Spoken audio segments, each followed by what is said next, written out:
ನಮಸ್ಕಾರ. ಇದು ಸುದ್ದಿ ವಿಶ್ಲೇಷಣೆ. ನಾನು ಶಶಿಧರ್ ಭಟ್. ಇದು ನನ್ನ ಡಿಜಿಟಲ್ ವಾಹಿನಿ ಸುದ್ದಿ ಟಿವಿ. ನಿನ್ನೆ ಮುಖ್ಯಮಂತ್ರಿಗಳ ಅಧಿಕೃತ ನಿವಾಸ ಅಲ್ಲಿ ನಡೆದ ಬೆಳಗಿನ ಉಪಹಾರ ಇಡ್ಲಿ ವಡೆ ಮತ್ತು ಕೇಸರಿಬಾತ್. ಈ ತಿಂಡಿಯ ಎದುರು ಕುಳಿತವರು ಮೂವರು.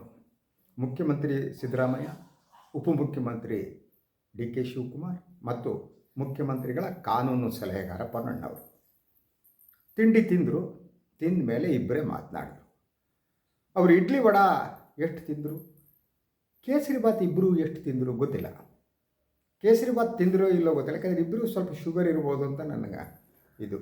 ಆದ್ದರಿಂದ ಪೂರ್ಣ ಕೇಸರಿಬಾತು ತಿಂದರು ಅಂತ ಹೇಳೋಕ್ಕಾಗಲ್ಲ. ಆದರೆ ಕಾಂಗ್ರೆಸ್ ಪಕ್ಷಕ್ಕೆ, ಅವರ ಕಾರ್ಯಕರ್ತರಿಗೆ, ಅಭಿಮಾನಿಗಳಿಗೆ ಅವರು ಕೇಸರಿಬಾತ್ ತಿನ್ನಿಸಿದ್ರೆ ಏನು ತಿನ್ನಿಸಿದ್ರು, ಇದು ಕುತೂಹಲಕರವಾದ್ದು.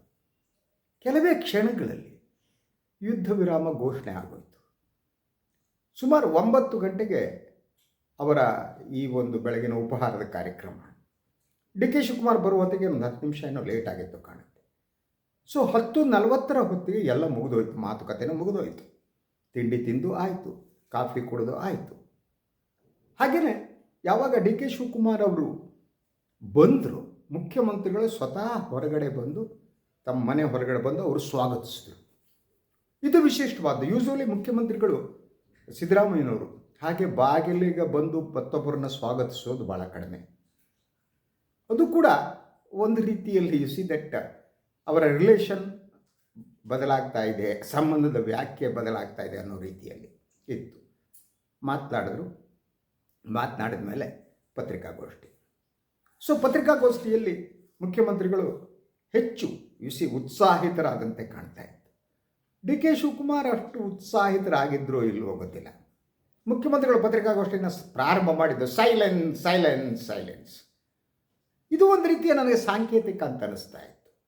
ಯಾಕೆಂದರೆ ಅವರು ಸೈಲೆನ್ಸ್ ಅಂದಿದ್ದು ಕಾಂಗ್ರೆಸ್ ಪತ್ರಕರ್ತರಿಗೆ ಮಾತ್ರ ಅಲ್ಲ, ಕಾಂಗ್ರೆಸ್ ಕಾರ್ಯಕರ್ತರಿಗೂ ಇರ್ಬೋದು. ಎಲ್ಲ ಆಯಿತು, ಮೌನವಾಗಿರಿ ಇನ್ನು ಅನ್ನೋ ರೀತಿ ಇತ್ತೇನೋ ಅಂತ. ಸೊ ನಂತರ ಯಾರೋ ಒಬ್ಬರು ಸುದ್ದಿಗಾರರು ಕೇಳಿದ್ರು, ತಿಂಡಿ ಹೇಗಿತ್ತು ಅಂತ. ತಿಂಡಿ ಭಾಳ ಚೆನ್ನಾಗಿತ್ತು ಅಂದರು. ಸೊ ಇದಾದ ಮೇಲೆ ಅವರು ಹೇಳಿದ್ದು ಒಂದೇ ಸಾಲು, ಎಸ್, ಯುದ್ಧ ವಿರಾಮ, ನಾಳೆಯಿಂದ ನಮ್ಮ ನಡುವೆ ಯಾವುದೇ ಭಿನ್ನಾಭಿಪ್ರಾಯ ಇರಲಿಲ್ಲ. ಅಲ್ಲ, ಈ ಭಿನ್ನಾಭಿಪ್ರಾಯ ಹುಟ್ಟುವುದಕ್ಕೂ ಭಿನ್ನಾಭಿಪ್ರಾಯ ಮುಗಿಯುವುದಕ್ಕೂ ರಾಜಕಾರಣಿಗಳಿಗೆ ಹೆಚ್ಚಿನ ಸಮಯನೇ ಬೇಕಾಗಲ್ಲ ನೋಡಿ. ಚಿಟಿಕಿ ಹೊಡೆದಾಗ ಇವತ್ತು ಭಿನ್ನಾಭಿಪ್ರಾಯ, ಚಿಟಿಕಿ ಹೊಡೆದಾಗ ಮರುದಿನ ಭಿನ್ನಾಭಿಪ್ರಾಯ ಕಥೆ. ಅಧಿಕಾರ ರಾಜಕಾರಣದ ಗುಣ ಹಾಗೇನೆ. ನಾನು ಕುಳಿತು ಯೋಚನೆ ಮಾಡ್ತಾ ಇದ್ದೆ, ಹಾಗಿದ್ರೆ ಇಡೀ ಈ ಪ್ರಕರಣದಲ್ಲಿ ನಮ್ಮಲ್ಲಿ ಮಂಗ ಆಗೋದು ಯಾರು ಅಂತ. ಅವರಿಬ್ಬರು ಹೆಗಲ ಮೇಲೆ ಕೈ ಹಾಕ್ಬಿಟ್ರು. ರಾಜಕಾರಣದಲ್ಲಿ ಹಾಗೇನೆ ಹೆಗಲ ಮೇಲೂ ಕೈ ಹಾಕ್ತಾರೆ, ಕಿಸೆಗೂ ಕೈ ಹಾಕ್ತಾರೆ, ಯಾರು ಎಲ್ಲಿ ಕೈ ಹಾಕ್ತಾರೆ ಅಂತ ಹೇಳೋದು.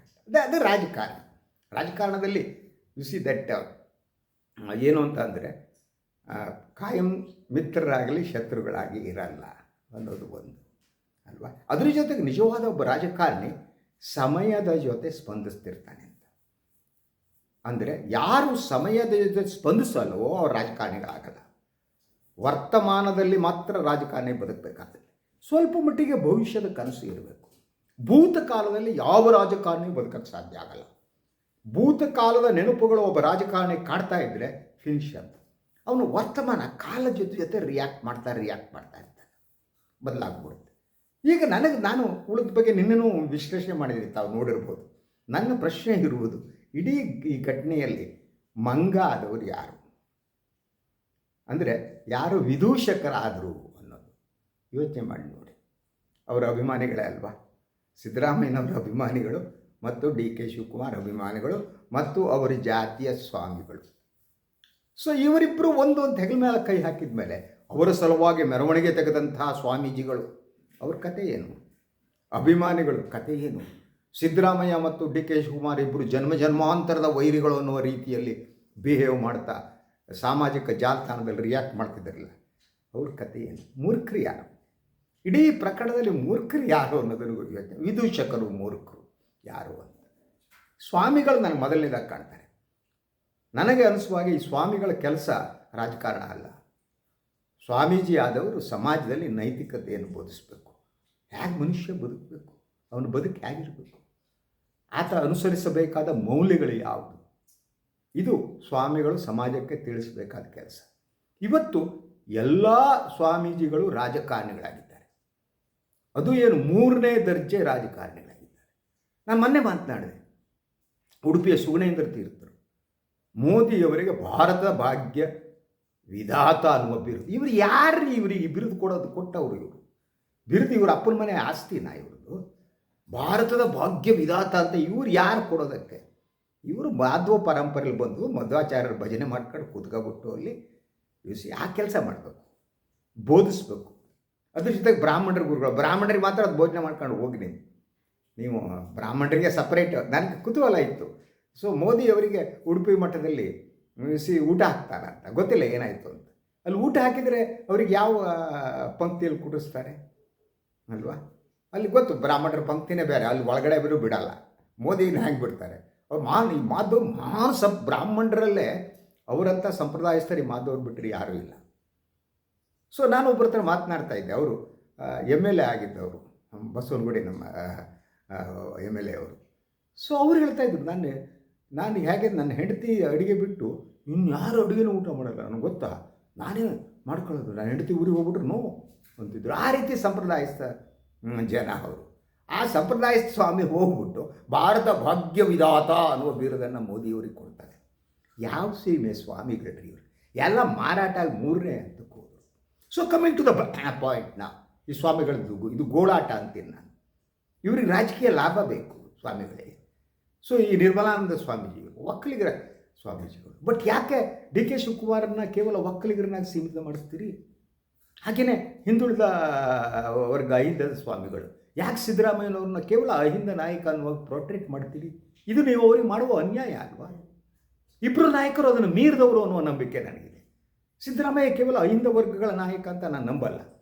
ಅಂದರೆ ಸಮಾಜದಲ್ಲಿ ತುಳಿತಕ್ಕೆ ಒಳಗಾದವರ ಪರವಾಗಿ ಇದ್ದಂಥ ನಾಯಕ. ಅವರು ಏನು ಅಪ್ಪರ್ ಕಾಸ್ಟ್ ದ್ವೇಷಿ ಅಂತಂದ್ರೆ ನಾನು ನಂಬಲ್ಲ. Is not like that.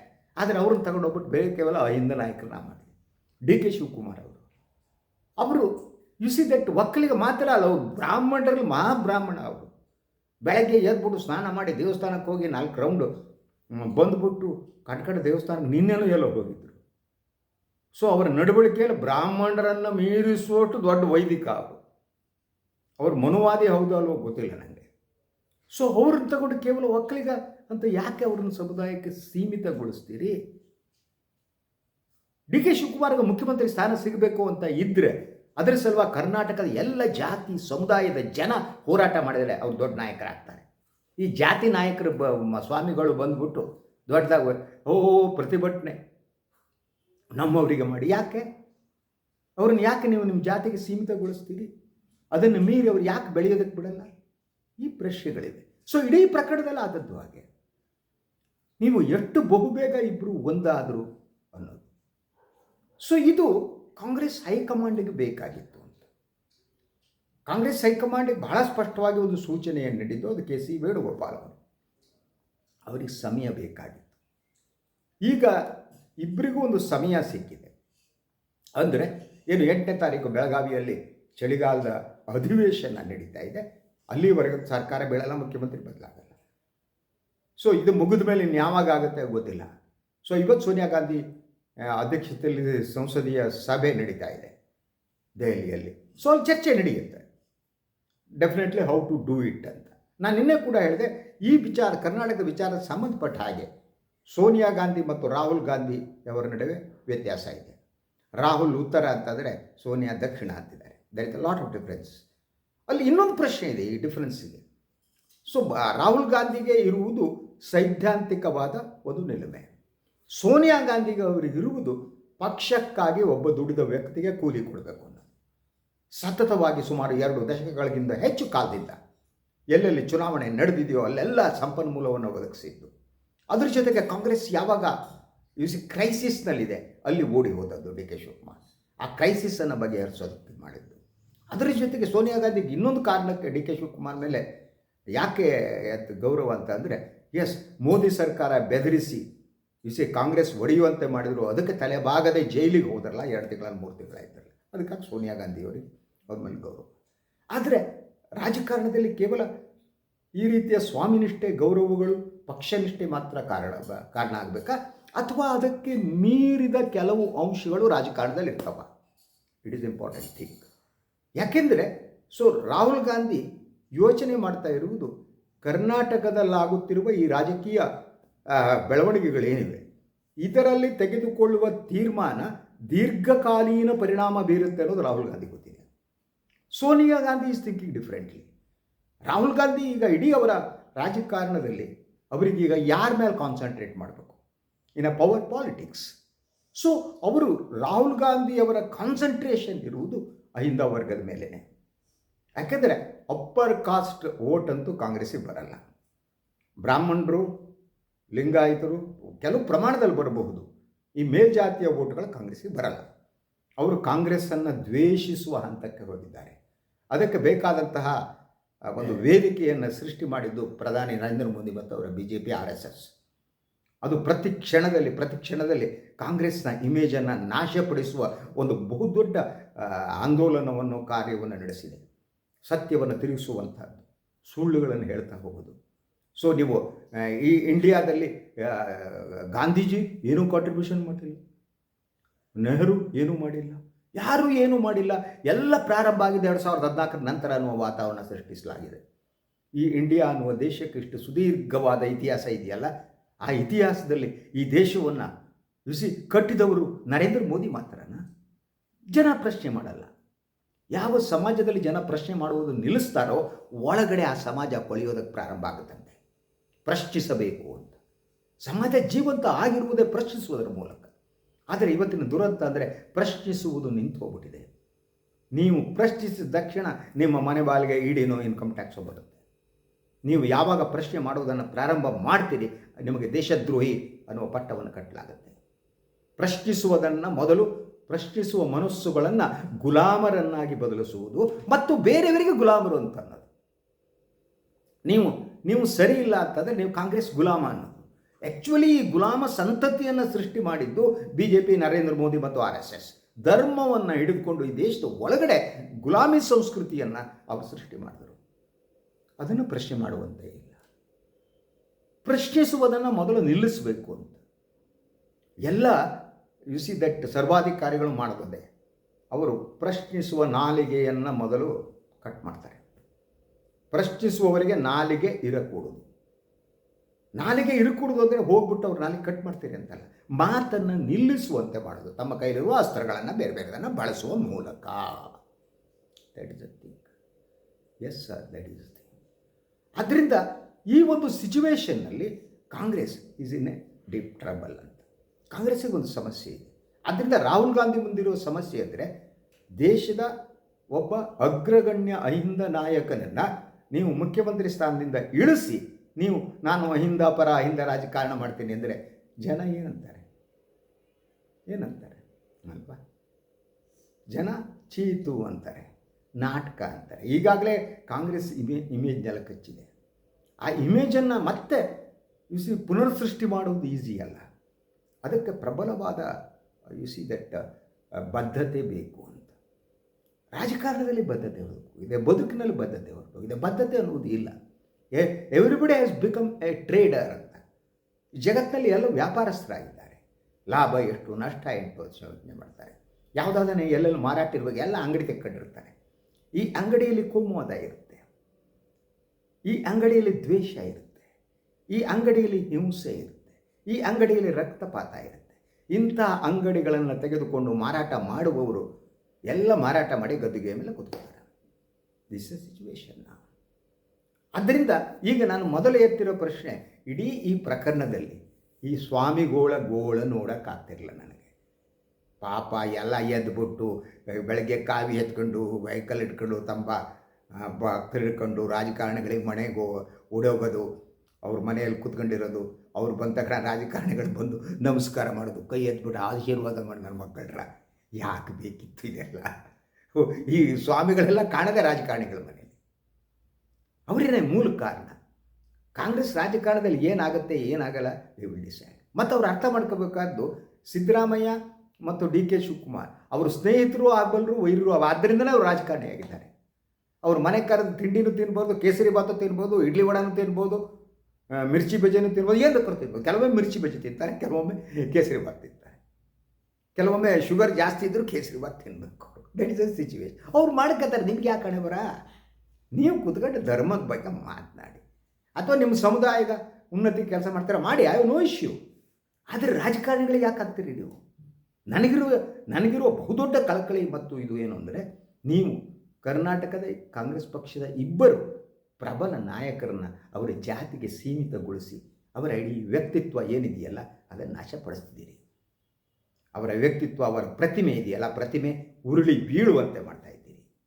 ಅವರನ್ನು ಕರ್ನಾಟಕದ ನಿಮ್ಮ ಜಾತಿ ಸಮುದಾಯದಿಂದ ಬಂದ ಒಬ್ಬ ನಾಯಕ ಇಡೀ ಕರ್ನಾಟಕದ ನಾಯಕರಾಗಿ ಹೊರಹೊಮ್ಮಿದರೆ ಎಷ್ಟು ಚೆಂದ ಅಲ್ವಾ? ಅದು ಬೀಳ್ಬಿಟ್ಟು ಅವ್ರು ನಿಮ್ಮ ಜಾತಿ ನಾಯಕರು ಮಾತಾಡಿದ್ರೆ ಆಯಿತಾ, ನಿಮ್ಮ ಕೇರಿ ಕರ್ಕೊಂಡು ಹೋಗ್ಕೊಂಡು ಕೊಡಿಸಿ ಅಷ್ಟೇ ಅಲ್ವಾ? ನೀವು ನಿಮ್ಮ ಅತಿಯಾದ ಜಾತಿ ಪ್ರೇಮ. ಸೊ ನಾನು ಭಾಳ ಸಂದರ್ಭಗಳು ಹೇಳ್ತೀನಿ, ರಿಲಿಜನ್ ಅನ್ನೋದು ಇರ್ತೀಯಲ್ಲ ಅದು ಟೂ ಎಡ್ಜ್ಡ್ ಸೋರ್ಡ್ ಅಂತ. ನಾನು ಹಿಂದೂ ಅಂದ ತಕ್ಷಣ ನಾನು ಮುಸ್ಲಿಂ ಕ್ರಿಶ್ಚಿಯನ್ರನ್ನ ದ್ವೇಷಿಸ್ತೀನಿ, ಅವರು ಬೇರೆ ಅಂತ ಅರ್ಥ. ಅವರಲ್ಲಿ ಪ್ರತ್ಯೇಕತಾ ಭಾವವನ್ನು ಮೂಡಿಸ್ತೀರಿ. ಹಾಗೆಯೇ ನಾನು ಜಾತಿಯಲ್ಲಿ ನಾನು ಒಕ್ಕಲಿಗ, ನಾನು ಹಿಂದುಳಿದ ವರ್ಗವು ಅಂದ ತಕ್ಷಣ ಉಳಿದ ಜಾತಿ ಸಮುದಾಯಗಳು ಅವರಿಂದ ದೂರ ಆಗ್ತವೆ. ಯೋಚನೆ ಮಾಡಿಬಿಡಿ, ಯಾಕೆ ರಾಜ್ಯದ ಪ್ರಮುಖ ನಾಯಕರನ್ನು ಕೇವಲ ನಿಮ್ಮ ಜಾತಿ ಸಮುದಾಯಕ್ಕೆ ಸೀಮಿತಗೊಳಿಸ್ತೀರಿ? ಅದನ್ನು ಮಾಡುವ ಕೆಲಸ ಈ ಸ್ವಾಮಿ ಗೋಳು ಯಾಕೆ ಮಾಡ್ತಾರೆ? ಇವರು ಗೋಳು ಇದು ಅಂತ ನಾನು ಭಾಳ ದಿವಸ 2 ದಿವಸ ಹೇಳ್ತೀನಿ. ದೊಡ್ಡ ಗೋಳು ಇವರಿಗೆ ಸುಮ್ಮನೆ ಅವ್ರಿಗೆ ಇದು ಮಾಡೋಕ್ಕಾಗಲ್ಲ. ರಾಜಕಾರಣಿಗಳು ಮನೆಗೆ ಹೋಗ್ಬಿಟ್ಟು ಅವ್ರ ಹತ್ರ ಆಶೀರ್ವಾದ ಮಾಡಿ ಅವರಿಗೆ ಅವ್ರ ಹತ್ರ ಪಾದ ಪೂಜೆನ ಇನ್ನೊಂದು ಮಾಡಿಸ್ಕೊಂಡು ಜೈ ಜೈ ಅಂದ್ಬಿಟ್ಟು ಬರಬೇಕು. ಕಷ್ಟ ಸ್ವಾಮಿ, ಕಷ್ಟ. ಈ ದೇಶದ ರಾಜಕಾರಣ ಇದೆಯಲ್ಲ ಅದನ್ನು ನಾಶಪಡಿಸೋದಕ್ಕೆ ಇನ್ನೇನು ಬೇಕಾಗಿಲ್ಲ, ಈ ಸ್ವಾಮಿಗಳೇ ಸಾಕು. ಇದು ಇವತ್ತಿನ ಸುದ್ದಿ ವಿಶ್ಲೇಷಣೆ. ಇನ್ನೊಂದು ವಿಚಾರದಾಗ ಮತ್ತೆ ಬರ್ತೀನಿ. ನಾನು ವಾಹಿನಿ ಲೈಕ್ ಮಾಡಿ, ಸಬ್ಸ್ಕ್ರೈಬ್ ಮಾಡಿ, ಬೆಲ್ ಐಕಾನ್ ಪ್ರೆಸ್ ಮಾಡೋದಕ್ಕೆ ಮರಿಬೇಡಿ. ಹಾಗೆಯೇ ಸಾಧ್ಯ ಆದರೆ ಸಹಾಯ ಮಾಡಿ, ಸ್ವತಂತ್ರ ಪತ್ರಿಕೋದ್ಯಮ ಉಳಿಸಿ, ನನ್ನನ್ನು ಆಶೀರ್ವದಿಸಿ.